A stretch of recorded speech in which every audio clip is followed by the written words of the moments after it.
이 노래는 도대체 어디서 이렇게 평상시에 들을 수 없는 노래가 하고 있습니다. 네. 가위처럼 아니에요? 이게 뭐죠? 네. 네, 여러분께 다시 한번 말씀드립니다.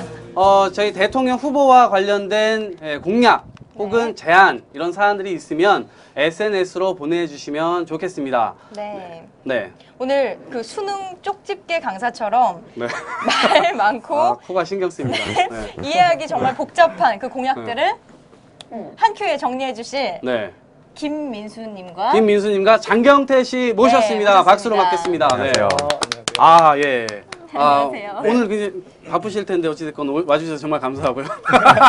자기소개 먼저 부탁드릴게요. 네, 안녕하세요. 저는 2030 네트워크, 시민 캠페인의 2030 네트워크에서 시다 역할을 맡고 있습니다. 아, 예. 시다, 김민수 씨. 시다. 네. 네, 안녕하세요. 저는 민주캠프 청년위원회 네. 청년 담당하고 있습니다. 네. 장경태입니다. 아, 반갑습니다. 네.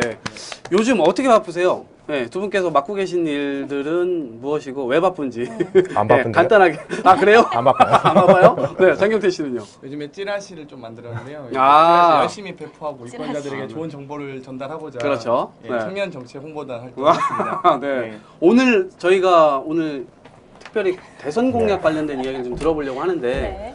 청년 부분에 대해서 일자리 이 부분 오늘 좀 소개해드리려고 좀 나왔는데 뭐가 있어요? 저희 잘 몰라요, 진짜. 네. 쉽게 설명해 주세요. 저 중고등학교 수준의 저를 네. 위해서 쉽게 풀어서. 일자리는 네. 청년들이 이제 높은 등록금으로 이제 치열한 입시 경쟁을 뚫고 와서 또 높은 그렇죠. 등록으로 고생을 하고 음. 최저임금을 받아가면서 스펙을 쌓아왔는데요. 음. 이제 이 스펙을 많이 쌓아도 일자리 취업이 안 되는 그렇죠. 문제가 있죠. 네. 그리고 나서 일자리 취업이 안 되다 보니까 뭐 좋은 주거 환경에 살고 있지도 못하고요. 그래서 가장 문제 핵심은 저희는 이제 일자리 문제다. 일자리를 많이 만들어야 된다는 예. 생각하고 있고요. 그런 그 문재인 후보께서 말씀하신 걸로 가장 중요한 건 국가일자리위원회를 만들어서 그 산하에 청년 정책을 담당하는 청년 일자리 특별위원회를 만들겠다라고 선언을 하셨습니다. 그래서 그런 부분들을 이제 좀 더 디테일하게 내용을 담아내는 작업을 저희가 네. 하고 있습니다. 같이 우리 민수 씨 함께. 네. 두 분이서 뭐 서로 뭐 아시는 뭐 그런 건데. 네. 요즘 친해졌어요. 요즘에 고생을 같이 하고 있습니다. 네. 네. 그래서 뭐 다소 정책을 설명하는 게 청년들 입장에서는 쉽지 않을 텐데 오늘 두 분을 저희가 내공이 있는 분들만 네. 섭외를 특별히 했는데 정말 김민수 씨는 어렵습니다. 네. 뭘요? 뭐가 있냐고요? 네. 네. 그냥 뭐 질문 훅훅 들어가니까 네. 편안한 있다. 마음으로. 네. 그러니까 네. 그 이제 일자리 같은 경우는 저는 그 제일 대표적인 게 그 청년 고용 할당제라고 있습니다. 오. 네. 제일 대표적으로는 돈이 제일 많이 들거든. 돈이 뭐 우리가 쓰는 건 아니지만. 그렇죠. 네. 스케일이 좀 큰 걸로는 그게 있는데 이제 전체 예를 들면 공기업이라든지 대기업에서 네. 100명 정도의 정원이 있으면은 네. 앞으로 매년 3명 정도는 청년들을 새로 뽑아라. 그렇게 해서 이제 기업들에서 돈을 많이 버는데 삼성 요번에 8조 원인가 벌었더라고요. 삼성전자에서 8조 그렇게 버는데 아무도 채용을 안 하니까 네. 그런 것들에 있어서 한 3명 정도는 그러니까 100명 중에 3명 정도는 청년들을 좀 강제로라도 해가지고 좀 적극적으로 사용을 해야 되는 거 아니냐. 기업한테 그러니까 그뭐 3%인가요? 네, 3%입니다. 기업이나 네. 공공기관에서 신규 채용을 하고 있는데요. 네. 이제 신규 채용을 하지 않는 300인 이상의 대기업과 공공기관에서 이제 신규적으로 무조건 매년 3% 이상을 의무적으로 고용할 수 있도록 하는 법안입니다. 이게 청년 네. 고용 의무 의무 할당제. 할당제. 되게 좋네요. 그게 구체적으로는 전체 기업에서 일하는 노동자의 숫자의 3%인가요? 아니면 채용할 예정인 계획에 네. 따라서 3%인가요? 전체 노동자 수죠. 채용 계획에선 3%가 청년이면 예. 당연히 3% 청년이지 않을까요? 100명 중에 3%만 청년 뽑으면 원래 그렇죠. 그 97%가 40대란 말이에요. 그렇죠. 네, 말이 안 되죠. 네. 네. 그렇구나. 청년 고용 의무 할당제 3%. 그래서 일자리를 조금 더 늘려주기 위해서 네, 청년들의 그렇죠. 체포를 이거 말고 코밖에 안 보이네요. 저도 계속 신경 써가지고 여기를 못 쳐다보고 있어요. 눈은 뭐 있어요. 네. 죄송합니다. 지난주에는 제가 코 뭐 붙이고 했는데 네. 제 근데 센통입니다. 코가 아니 점이 되게 커요. 그래서 엄청 크다. 팔이 붙은 줄 알겠어요. 그러니까 여기 버블티에 있는 안에 있는 그 카카오 펄 같은. 그러게요. 버블이 붙어 있어요. 버블. 그래서 청년 고용 네. 의무 할당제 같은 경우는 그거를 시행하게 될 경우에는 그 이제 전체 고용되는 한 게 5년 동안 한 음. 30만 개 정도 나온다고 이제 좀 나왔어요. 그 안 자체가. 아, 그렇군요. 그러니까 저 같은 사람들도 30만 명 중에 한 명 들어가면 신규로 뽑히는 거고 어. 청년 고용 의무 할당제 같은 경우는 그런 의미에서 추진이 되고 있고 음. 저는 개인적으로 좀 중요하게 생각하는 게 최저임금이거든요. 아, 예, 개인적으로? 정말 개인적으로. 네. 네. 그러니까 이제 커피숍 꼭 이제 뭐 알바 인생. 저 알바를 엄청 많이 해가지고 아, 그렇죠. 예, 아르바이트를 하는 사람도 일단 기본적으로 편의점에서 바코드 찍는데 그걸로 나오면 먹을 게 없거든요. 그러니까, 예. 사실 그런 것들이 되게 현실화되지 않은 부분이 있다고 저는 생각을 해요. 그런 부분에 있어서 최저임금이 적정한 수준으로 맞춰졌을 때 네. 그러니까 아르바이트를 하는 사람뿐 아니라 어. 사실은 사회 초년생들 사실은 뭐 비정규직 일하는 분들이 월급 100만 원, 120만 원 이렇게 받는데 그렇죠. 사실은 그분들이 야근하고 뭐하고 하면 사실상 최저임금이죠. 어. 근데 이제 최저임금이 지금 4,580원 돼 있는 거를 이거를 적정한 수준으로 올리게 될 경우에는 네. 저 같은 알바생이라든지 아니면은 직장에서 일하는 월급 좀 작은 분들도 월급이 실질적으로 올라가는 그런 효과가 있게 됩니다. 이 임금 상승 효과가 좀 있군요. 지금 말씀하신 대로 적정 임금? 혹은 최저임금? 이거는 어떤 건가요? 점이 얼마나 너무 커. 되나요? 그러니까 이제 그 바라시는. 제가 말하는 건 아니고요. 네. 그 이제 기준이 있습니다. 네. 그 OECD에서 잘난 OECD에서 어려운 얘기 나는데 여러분 네. 지금 영어 나왔습니다. OECD.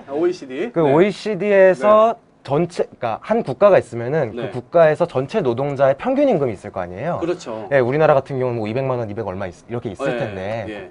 그 임금에 그래도 최저임금 받는 사람들이 그 평균 임금의 절반은 받아야 되는 거 아니냐. 평균 임금의 절반. 예, 그러니까 노동자 전체 평균 임금. 근로자 그렇죠. 평균 소득의 이제 50%까지 어. 올리자는 게 주요 그렇죠. 핵심이죠. 오, 예. 그렇게 받아야 된다. 저는 네. 그렇게 받고 싶어요. 아, 도대체 네. 그러면 지극히 그 최저임금 문제 고에 앞서 청년 고용 할당제 그래서 막 이렇게 확대했으면 좋겠다 이렇게 말씀해 주셨는데 도대체 지금의 지표는 어디까지 와 있나요? 청년 고용이 그렇게 좀 부족했나요, 많이?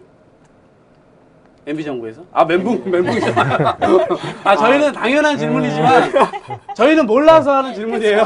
설명을 좀 두분 다 해주세요. 멘붕이었지. 네. 순간 마가 그러니까 떴습니다. 사실 이제 MB 정부에서 네. 이제 일자리 747 공약하면서 많은 300만 개까지 일자리 그렇죠. 창출하겠다고 했죠. 그런데 사실 제대로 일자리 창출이 안 된 부분이 있고 그 부분에 대해서는 항상 핑계를 2009년도 경제 위기를 핑계를 대고 있는데요. 그렇죠. 사실 경제 위기 때문에 만약 고용 할당이 되지 않았다면 고용이 되지 않았다면 저희가 그것만 가지고 사실 지금 경제적인 우리의 발전들을 지표로 삼았을 때 사실 좀 부족한 부분이 많이 없지 않나 싶습니다.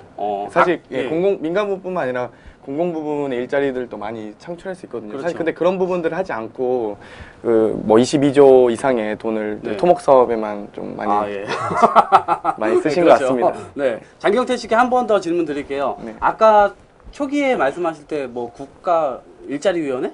네네. 그건 뭐죠?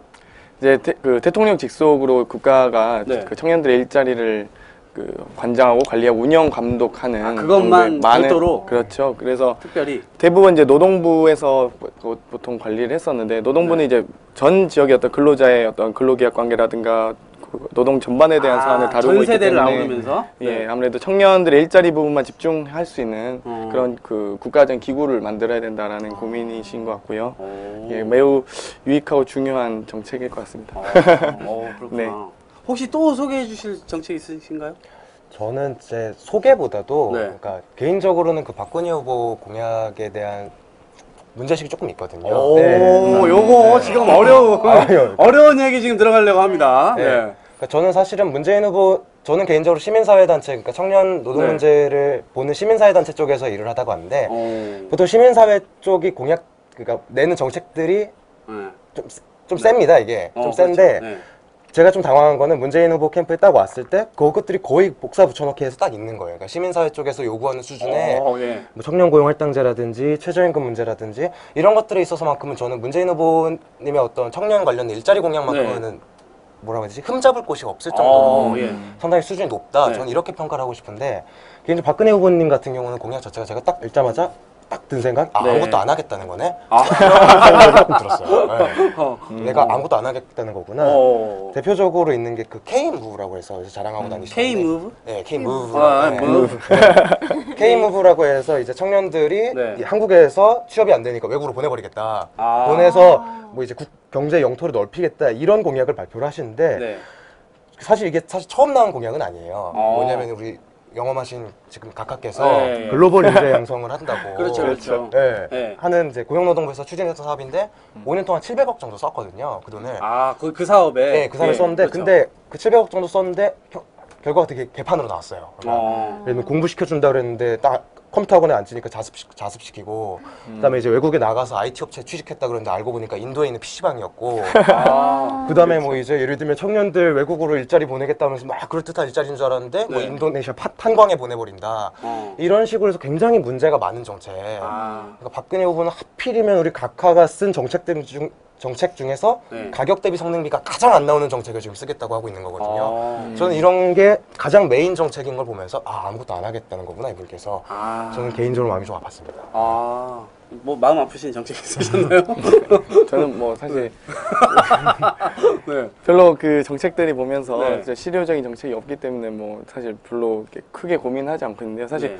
우리가 할 수 있는 것들이 이제 사실 일자리 문제는 네. 근로시간 단축이라든가 노동시간 부분의 교대제 개편이라든가 이런 일자리를 나눠서 우리 사회적 대타협이 가능해야지 우리가 이 사회의 어떤 성장 동력을 다시 만들어낼 수 있다고 그렇죠. 생각을 하는데 예.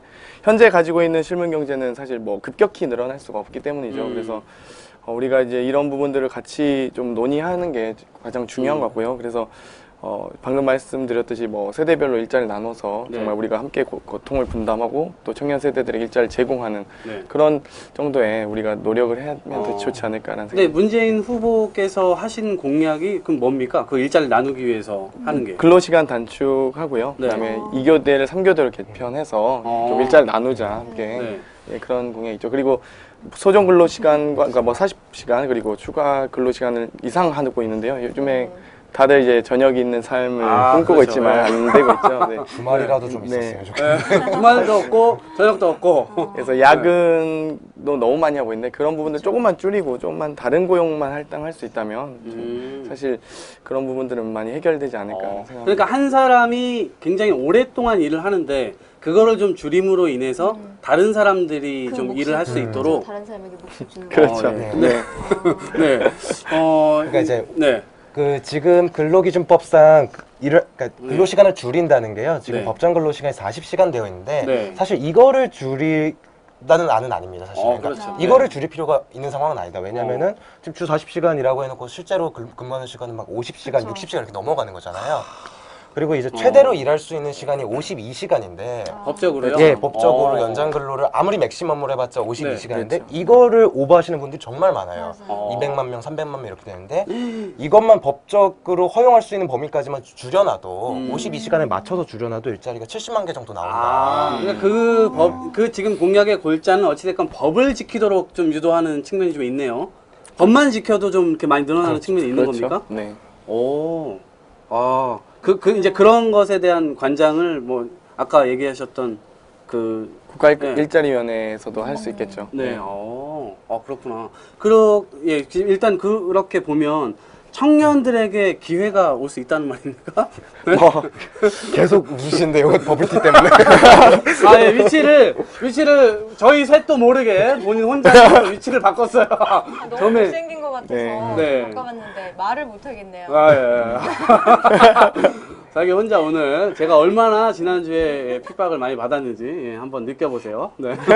네. 저희 공약 이야기 하고 있습니다. 공약 이야기 하고 있는데 지금 쭉 이제 일자리 나누기 부분까지 말씀 쭉 나눴는데 지금 일단은 좀 저희들이 생각할 때 그것만으로 과연 지금의 실물 현재에서 일자리가 과연 늘어나고 피부에 와닿게 청년들이 취직할 수 있겠느냐 이런 의문이 좀 더 들어요. 또 뭐 있습니까? 그러니까 사실 이제 네. 중요한 건 방금 말씀드렸듯이 일자리 나누기를 통해서 네. 좀 이제 사실 함께 고통을 분담하자 이런 부분도 있는데요. 사실 중요한 건 그 일자리 나눠달라고 이제 요청한 거게 되죠. 뭐 민간 사업자들에게 저희가 국가가 어떤 권고력을 행사하기는 좀 어려울 테니까요. 네. 중요한 건 이제 경찰, 소방, 의료, 보건, 환경 같은 공공부문의 일자리를 좀 창출할 필요가 있습니다. 현재 OECD 기준, 네, OECD 방금 말씀하셨지만 네, 15% 정도 되고 있는데요. 현재 우리나라는 3분의 1 수준의 한 5.7% 정도밖에 안 돼요. 공공 부분의 네. 일자리가 그래서 우리나라도 오. 이제 선진국의 대열에 들어서고 있고 행정 서비스를 많이 늘려야 되는데 네. 현재 5.7%를 최소한 절반 정도 수준으로 많이 늘리자는 것도 아니에요. 한 8% 정도로만 올리면 저희가 40만 개 일자리를 창출할 수 있다라고 판단하고 있습니다. 공공 서비스 분야에서 일단은 더 일자리를 창출을 해서 일자리 창출에 유도 효과를 좀 가져보자. 그렇죠. 네. 그런 거군요. 근데 지금 보면은 어찌됐건 약간 사람들이 생각할 때 이것도 세금으로 일자리 만드는 거 아니야? 이런 비판은 그쵸. 또 있을 것 같아요. 당연히 그렇게 되면 우리는 세금 내는 걸 더 더 많이 네. 낼 수밖에 없는 거다. 이런 식으로 많이 생각할 것 같아요. 어떠세요? 그러니까 저는 이제 네. 개인적으로는 그 문재인 후보님의 공약에서 구체적으로 증세에 대한 언급이 있긴 있어요. 그것이 어떤 거냐면은 네. 소위 말해서 굉장히 매출액이 높은 기업에 대해서 법인세를 그러니까 막 미친 듯이 늘리겠다는 게 아니라 네. 옛날에 참여정부 시절, 그러니까 노무현 정부 시절에 올렸던 원래 있던 기준에서 그렇죠. 지금 네. 이게 깎인 건데 이 이 깎인 금액에 대해서 예를 들면 증세를 하겠다. 그러니까 제가 드리고 싶은 말씀은 그러니까 세금 올라가니까 나빠요 이런 말씀 드리는 게 아니라 그 예. 세금을 저희 같은 거지들한테 걷는 건 아니다. 본인. 저 같은 거지들한테 걷는 게 아니라 네네네. 여기서 말하는 게 뭐 그러면 부자들은 다 털어도 되냐 그런 말씀 드리고 싶은 건 아니에요. 그러니까 이게 사실은 어쨌든지간 한 국가가 성장하고 일자리를 만드는 과정에서 예. 어쨌든 그렇게 저희들이 사실 알바하면서 저 커피 뽑으면서 그렇게 해서 돈 버는 회장들이 있을 거 아니에요. 그렇죠. 그분들이 사실은 어떤 저희 같은 인민들 거지들의 어떤 희생을 바탕으로 성장을 한 가운데서 거지들? 저만 거지입니다. 저만 거지인데 전 진짜 돈이 없어가지고 네. 이런 사람들의 희생을 바탕으로 해가지고 성장했고 그만큼 매출액이 나온 기업들에 대해서는 예. 이렇게 사실 국가적인 위기 굉장히 저는 힘들다고 보거든요. 지금 굉장히 힘들죠. 예, 예. 진짜 힘든데 네. 그런 상황에 대해서 일정 부분 책임을 다하는 국제 기준에서 맞춰봤을 때 너무 안 나고 사실은 매출 2억 원을 버는 기업이랑 기업보다도 오히려 지금 매출 5천억을 버는 기업이 실제로 부담하는 세금의 그 비율은 더 낮아요. 그렇죠. 네. 그 사실은 저는 상식적으로 이해가 안 되는 상황이거든요. 예. 이런 부분에 대해서 사실은 저희 같은 청년들의 어떤 낼 돈 없잖아요, 솔직히. 그렇죠. 저는 없거든요. 소득세도 안 내기 없고. 네. 이런 4대 사- 보험도 가입 네. 안 되는 피고용자들이 네. 네, 그런 것들만 사실은 일정 부분 합리적인 수준에 사실 국민들이 증세라 그러면 무조건 나쁜 것이 아니라 국민들이 납득할 수 있는 부분에서 증세, 그다음에 불필요하게 낭비되는 부분에서의 지출을 줄인다든지 이런 것들이 병행된다면은 충분히 사실 설득력 있는 재정 방안이 나오지 않을까. 저희 같은 사실 일반 예. 서민들의 부담을 늘리지 않는 선에서도 저는 그렇게 생각을 하고 있습니다. 근데 뭐 전공이 뭐세요? 뭐 정책 저도 하셨어요? 아니요, 그런 거 아니에요? 그냥 살면서 나오시는 거예요? 네, 지금 제가 힘드니까 제가 때가 묻어 있는. 예. 정책에 대해서 굉장히 잘 아시는데. 되게 어려워 보이시는데 이렇게 자기 그렇죠. 생각을 탁탁 피력을 한다는 게 참 교양이 없어서 그래요. 교양 없는 두 분을 모시고 지금 고품격 청년 리얼토쇼 진행하고 있습니다. 한 가지 또 질문이 있어요. 궁금한 게 있는데 지금 우리나라에서 어찌됐건 취직을 하려면 기본적으로 뭐 스펙 뭐 이런 얘기 많이 보잖아요. 저희 그 대학을 가려고 하는 이유도 그 부분이 한 측면에 있는 것 같고 또 대학에 가서도 대학의 어떤 이 네임 이거 이상으로 스펙을 더 쌓아야 되는 그런 부분들도 굉장히 많아요. 학벌 뭐 이걸로 뽑는 경우도 많고 실제로 그래서 취업 준비생들이 난 학벌 때문에 피해를 많이 보는 것 같다. 뭐 이게 거의 1위로 뽑힐 만큼 굉장히 중요한 문제인데 이거는 어떻게 뭐 해소할 방안이 있나요? 그래서 이제 블라인드 채용 제도라고 해서 저희가 또 저희가 준비를 했습니다. 짜지 않았습니다. 이거 바로 나오면 네, 이상하잖아요. 기다렸다는 듯이 네. 네. 네, 학벌이나 출신, 성별에 관계없이 저희가 이제 블라인드라는 게 가려져 있는 상태로 저희가 실제 능력만 보고 뽑겠다는 제도고요. 이 채용 제도는 앞으로 뭐 찬반이 어느 정도 있는 것 같아요. 보면 자기가 그만큼 스펙을 쌓았는데 나도 이 스펙에 대한 보장을 좀 받고 싶다라고 생각하시는 분들이 좀 계신 이 것 스펙을 같아요. 써먹고 싶다. 네, 그렇죠. 피 땀 흘려서 스펙 해놨는데. 사람들은 네. 반대할 수도 있을 것 같아요. 다만 이제 그 스펙이 한 줄이 아니라 저희가 말하는 블라인드 채용 제도라는 건 스펙이 말하는 한 줄이 아니라 그 속에서 묻어난 능력들을 얘기하는 거거든요. 스펙을 쌓으신 분이라면 자기 능력에 대한 자신감도 당연히 있겠죠. 네. 이거에 대해서 뭐 더 알고 계신가요? 그러니까 블라인드라고 하는 게 어쨌든 뭐 가리다 뭐 이런 건데 보이지 가려서? 않는다 이런 건데. 네. 그러니까 저는 이제 문재인 후보님이 항상 예를 드시는 게 KBS의 사례를 드세요. 사례가 있군요. 예, 사례가 있거든요. 예, 그게 어떤 어떤 거냐면 겁니까? 이제 정현주 사장님이 이제 사장으로 재임하시는 기간 동안에 어떤 그 신입 PD나 기자들을 이제 블라인드 채용으로 그러니까 어떤 학교인지 가리고 예, 그러니까 이제 딱 기자 생활을 하기 위해서 필요한 스펙만을 요구를 했거든요. 면접을 충실하게 보고.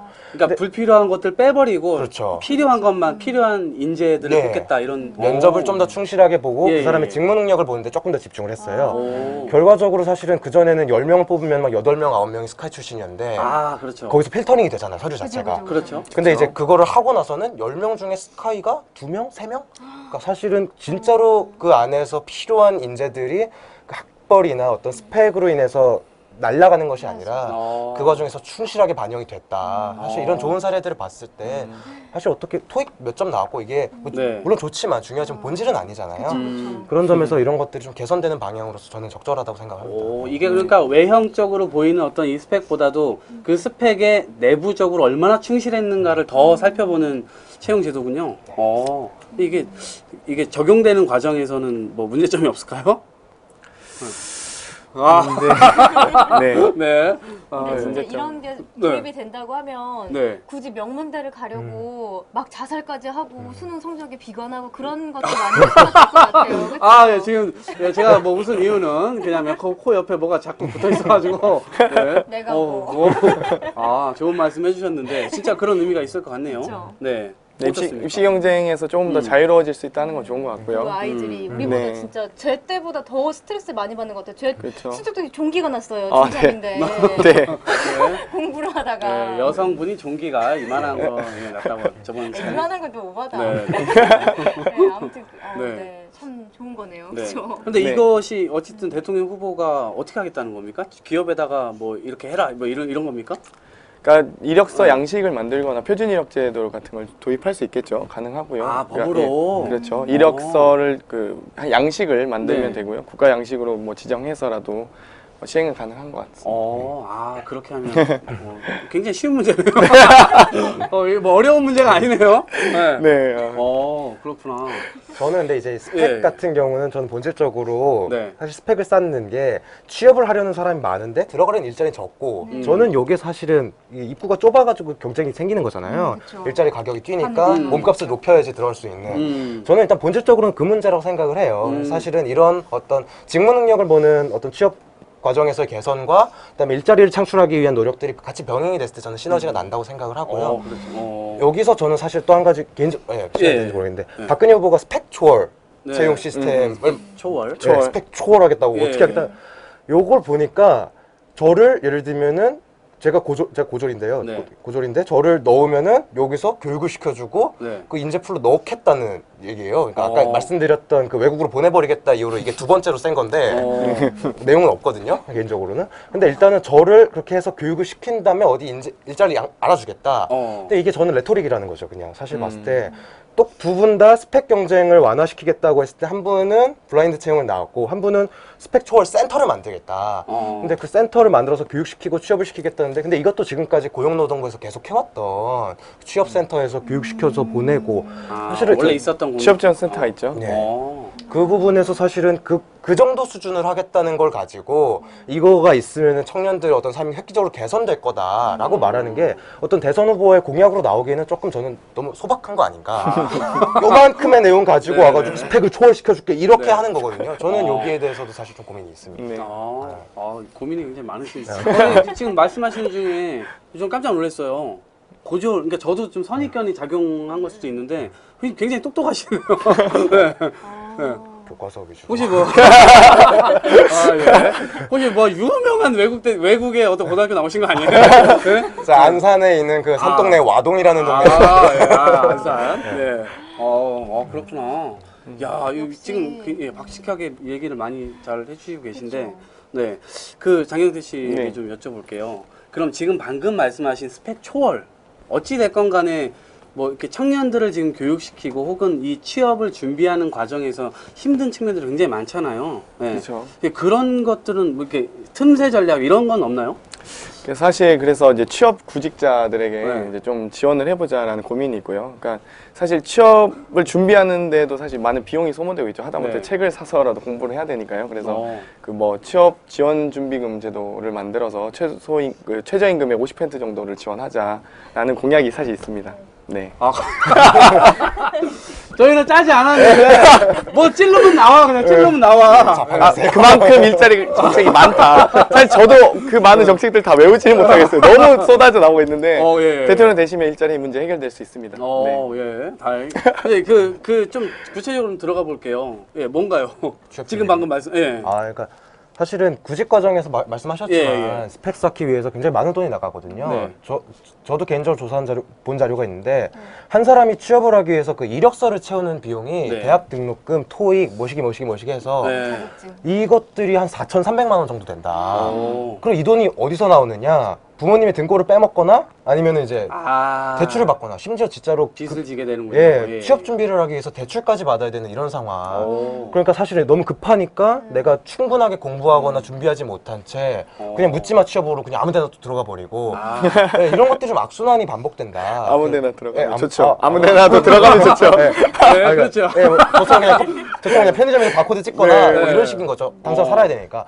사실 그런 게 아니라 이 사람들이 일정 기간이라도 국가에서 지원을 받으면서 자기 적성 찾고 공부 충분히 하고 이러면은 얼마든지 충분히 좋은 곳에 가서 일할 수 있는 분들인데 그런 분들이 어떤 그 준비 기간에 그렇죠. 어떤 필요한 생활비라든지 그런 것들을 좀 국가가 유예해 준다. 이것이 사실 좀 퍼주는 건 아니라고 생각해요. 저는 이게 고용보험에서도 예. 일을 하다가 퇴직을 하거나 해고를 당하면은 그렇죠. 일정 부분 실업급여라는 게 나오거든요. 어. 이미 있는 제도인데 그렇죠. 저는 이 제도를 물론 디테일하게 나온 건 아니지만 저는 네. 이게 이미 기존에 있는 실업급여 확정팩이라고 저는 말씀드리고 있거든요. 약간 실업급여랑 다른 게요. 네, 뭐 이제 뭐가 실업급여는 그 고용보험을 가입했던 사람들에게 나가는 이제 그 실업 기간 중에 나가는 그렇죠. 금액이고요. 그 전 직장에서 지금- 고용보험을 냈던 사람들. 네, 저희가 지금 네. 취업준비금 제도라고 말하고 있는 건 예. 이제 고용을 하지 않았던, 그러니까 고용보험에 가입되지 않았던 사람들이 그냥 취업을 준비한다 취업을 준비하고 싶은데 고용된 적은 없어요, 한 번도. 하지만 그렇죠. 그런 사람들이 더 어렵게 되죠. 왜냐면 월급이 받았던 적이 없는 사람이기 때문에 그렇죠, 취업을 그렇죠. 준비할 때 네. 더 어렵기 그래서- 때문에 네. 그 사람들에게 이제 6개월간 그 취업준비금을 최저임금 50% 지원하고 뭐 한 해 정도 연장해서 최대 1년까지 지원을 할 수 있게끔 하는 게 정책이기 때문에 네. 정말 뭐 일한 적 없는 사람도 일할 수 있도록 만드는 정책이라고 할 수 있습니다. 네. 그럼 그게 뭐 그 돈은 아까 말씀하셨던 저는 이제 예. 그 공약이 아직 사실은 이게 시행되는 과정에선 디테일들이 다 손이 봐질 거예요. 그렇죠. 근데 예. 제가 드리고 싶은 의견은 네. 이미 이제 저는 이제 사견입니다. 이건 어떤 정책을 실현하는 과정에서 이거는 공약이 아니고요. 김민수 씨가 네. 대통령으로 나오신 거 같아요. 이건 이제 사견으로. 네. 그 금액 자체를 어디서 마련할 거냐. 이미 고용보험이 있기 때문에 사실 이 사람들에게 취업준비금을 신청한 사람에 대해서 미리 지원을 해주고 이 사람이 나중에 취직을 했을 때 그 고용보험을 자기가 그 받은 돈만큼 예. 그 고용보험 내는 세액을 조금 더 부담하는 형태로 할부로 가는 조금씩 더. 예, 그렇게 부담하면 사실 이게 퍼주기라는 것도 아니고 미리 고용보험을 땡겨 쓰는 거죠. 내가 취업하기 전에 지금 미리 실업 상태인데 나중에 채용이 되면은 거기에 대해서 자기가 받은 돈에 대해서 조금씩 더 부담하는 방향으로 설계를 하면 어떨까. 저는 사견이시죠? 네. 후보님 공약은 아니고요. 고용보험을 땡겨 쓰자는 말씀이 깜짝 놀랐습니다. 정책 제안을 네, 지금 해주시고 계신데요. 네. 네. 저는 사견이 네, 좋네. 고용보험을 땡겨 쓰는. 이 의견에 대해서는 어떻게 생각하십니까? 네, 좋은 의견 같아요. 안 좋아하셨잖아요. 너무 땡겨 쓰는 거 좋아하면은, 네. 공짜 좋아하면 안 돼서. 땡겨라는 표현이 제가 나중에 부담하자. 그렇죠. 네. 네. 예. 전 국민까지는 아니고 전 국민 중에 4천만 명이 시청하고 있는 것으로 예측되는 방송 네, 청년 리얼 토크쇼 청취 노가리 진행하고 있습니다. 네. 뭐가 거창해. 자, 저희가 또 이야기해야 될 부분이 있어요. 제가 2010년도에요. 카페를 한번 창업한 적이 있었어요. 굉장히 어려웠습니다. 네, 근데 돈이 없으니까 돈이 있어서 창업한 건 아니고 빚을 내서 창업을 했었죠. 네. 거의 말아먹을 뻔 했는데 다행히 말아먹진 않았는데 저는 다행이야. 저는 퉁치고 나왔으니까 나는 본전치기 하고 나왔는데 주변에 힘들어하시는 분들 많이 봤습니다. 네, 실제로요. 네, 이런 부분들 청년들에게 뭔가 어찌됐건 일자리가 없는 부분에서는 창업도 일종의 방법은 될 수 있겠다 이런 생각은 좀 듭니다. 그래서 청년 창업 지원을 확대했죠? 청년 창업 지원 제도가 있어요. 예. 모태펀드 이제 예. 2조 원 가량 만들어서요. 네. 저희는 다 준비돼 있어요. 대통령 뽑아만 치시면 돼요. 투표만 해주세요. 네.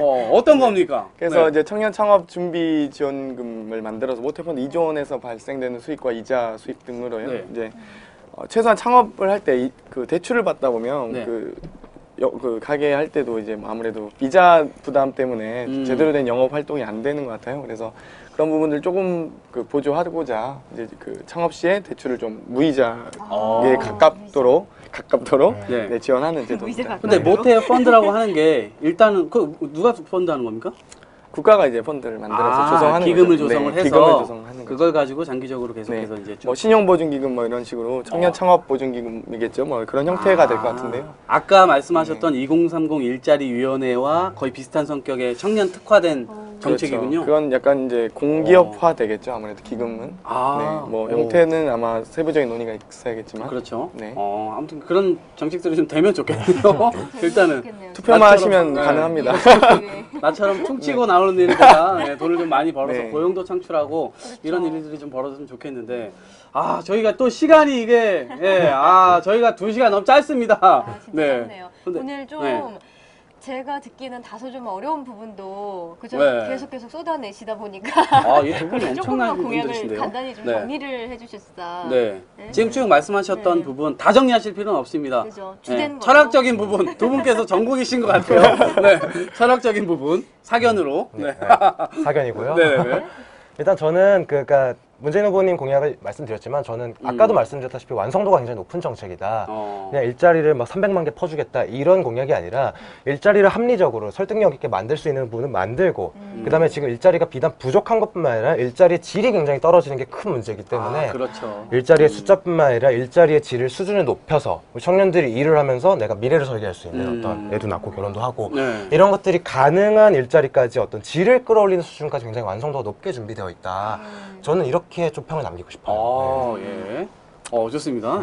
이거, 장경태 씨. 저는 그 후보께서 진심이 담겨 있는 정책이라고 생각하는데요. 뭐 최저임금도 뭐 높일 수도 있고 비정규직 비율을 낮출 수도 있고 의무적으로 고용할 수도 있고 뭐 창업 지원 제도를 만들 수도 있겠죠. 하지만 중요한 건 국가일자리위원회를 만들어서 본인이 직접 청년 일자리 특위 위원장을 맡으시겠다고 했거든요. 저는 앞으로 그 당선되기 전에 공약이 얼마나 더 완성도 높냐도 중요하지만 당선된 이후에 그분께서 어떻게 진정성을 가지고 그쵸. 이 청년 일자리 문제를 해결해 가느냐가 더 중요하다고 생각하기 때문에 앞으로 그 대통령이 되신 후에도 직접 챙기시리라 믿고 있습니다. 야, 이거 저는 처음 알았던 얘기예요. 본인이 직접 위원장을 하시겠다는 겁니까? 직접 그만큼 챙기겠다고? 책임감을 가지시고 네, 공약을 내고 그쵸. 그러셨나요? 예. 오늘 문재인 후보 공약도 좀 이렇게 좀 들여다볼 수 있었는데 너무 시간도 촉박했고 저희가 이제 좀 많은 내용들을 쭉 이제 물어봤는데 물어보자마자 바로바로 튀어나왔는데 굉장히 훈련된 분들께서 나오신 것이 아닌가. 네. 자, 오늘 장경태 씨와 김민수 씨 정책 이야기, 청년 정책 이야기 나눠봤는데요. 여러분들은 어떠셨는지 모르겠습니다. 여러분들 올해 대선 12월 19일 어떤 후보를 선택할지 여러분들도 꼼꼼히 저희 정책들을 좀 따져보고 그다음에 투표장으로 향하시는 것이 좋을 것으로 생각됩니다. 네. 진짜 이제 귀에 딱지가 않도록 들어도 지나치지 않을 말입니다. 네. 변화를 원한다면 네. 우리 꼭 투표합시다. 네. 제가 점을 붙여서 좀 코믹으로 믿고 있겠지만 투표를 꼭 해야 변화가 되는 겁니다. 특히 네. 2030 세대들은 네. 특히나 더 투표를 해주셨으면 좋겠습니다. 네, 그렇습니다. 그리고- 자, 말씀하시죠. 네. 오늘 항상 우리를 기다리는 그 푸근한 남자죠. 네. 김시아이 씨. 네. 뉴스 읽어주는 남자 저희가 네. 모시고 오겠습니다. 예, 그렇습니다. 두 분께 박수 부탁드리고요. 네. 보내드리도록 하겠습니다. 감사합니다. 네, 고맙습니다. 네,